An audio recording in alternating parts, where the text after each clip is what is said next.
आज हम एक ऐसे मॉडल के बारे में बात करेंगे जो कभी दुनिया का सबसे खूबसूरत देश लेबनान के विनाश का कारण बना। और अब वही मॉडल कुछ लोग भारत में लाने की कोशिश कर रहे हैं। कांग्रेस और मार्क्सिस्ट इकोसिस्टम बार बार एक नारा लगाते हैं, जिसकी जितनी हिस्सेदारी उसकी उतनी भागीदारी। पर इसका मतलब सिर्फ बराबरी का प्रचार नहीं है, इसका असर एक देश की यूनिटी और स्टेबिलिटी पर कितना बुरा हो सकता है, ये लेबनान के एग्जाम्पल से समझ आता है। 1943 में लेबनान ने एक पावर शेयरिंग मॉडल अडॉप्ट किया। उस समय लेबनान की पॉपुलेशन का 55% क्रिश्चियंस थे और लगभग 40% सुन्नी और शिया मुस्लिम्स थे। इन्हीं प्रोपोर्शंस के हिसाब से उन्होंने अपना पॉलिटिकल सिस्टम डिजाइन किया। प्रेसिडेंट क्रिश्चियन होगा, प्राइम मिनिस्टर सुन्नी होगा, स्पीकर ऑफ पार्लियामेंट शिया होगा और डेप्यूटी पीएम ग्रीक ऑर्थोडॉक्स होगा। सुनने में ये एक बराबरी और इंक्लूसिविटी का आइडल लगता है, लेकिन यहीं से शुरू हुई तबाही की कहानी।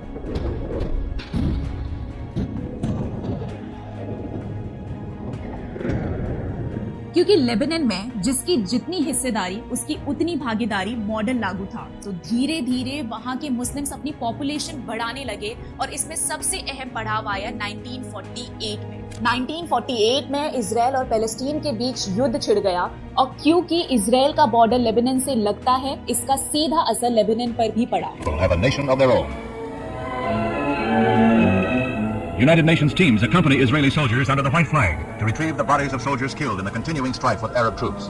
The UN was able to effect some uneasy pacts. Palestine के सुन्नी मुस्लिम्स जो अपने घर और जमीन छोड़ने पर मजबूर हो गए थे, बड़े पैमाने पर लेबनान में शरण लेने लगे। ये शरणार्थी लेबनान के शहर और गांव में बसने लगे, जिससे देश का डेमोग्राफिक बैलेंस धीरे धीरे बिगड़ने लगा। क्रिश्चियंस ने इस बदलाव का विरोध किया, लेकिन वहां की लेफ्टिस्ट पार्टीज और कुछ लोकल मुस्लिम्स ने इंसानियत और ह्यूमन राइट्स के नाम पर उनका स्वागत किया। लोकल मुस्लिम्स ने उन्हें आईडी कार्ड्स और बेसिक राइट्स दिलवा दिए। धीरे धीरे लेबनान की पॉपुलेशन बैलेंस बिगड़ गया। एक तरफ मुस्लिम्स की पॉपुलेशन बढ़ती गई और दूसरी तरफ क्रिश्चियंस अपना पॉलिटिकल और कल्चरल कंट्रोल खोते गए। 1975 तक लेबनान का डेमोग्राफिक स्ट्रक्चर बिल्कुल बदल चुका था। मुस्लिम्स और क्रिश्चियंस की पॉपुलेशन बराबर हो गई थी और इसी इम्बैलेंस के साथ शुरू हो गई लेबनान की सिविल वॉर, जो 15 साल तक चली। और 1990 जब ये सिविल वॉर खत्म हुआ, तब तक लेबनान एक मुस्लिम मेजॉरिटी कंट्री बन चुका था और इसके साथ ही वहां की मुस्लिम मेजॉरिटी गवर्नमेंट ने शरिया लागू कर दिया। जो देश कभी अपनी शांति और खूबसूरती के लिए जाना जाता था, जिसे स्विट्जरलैंड ऑफ ईस्ट कहा जाता था,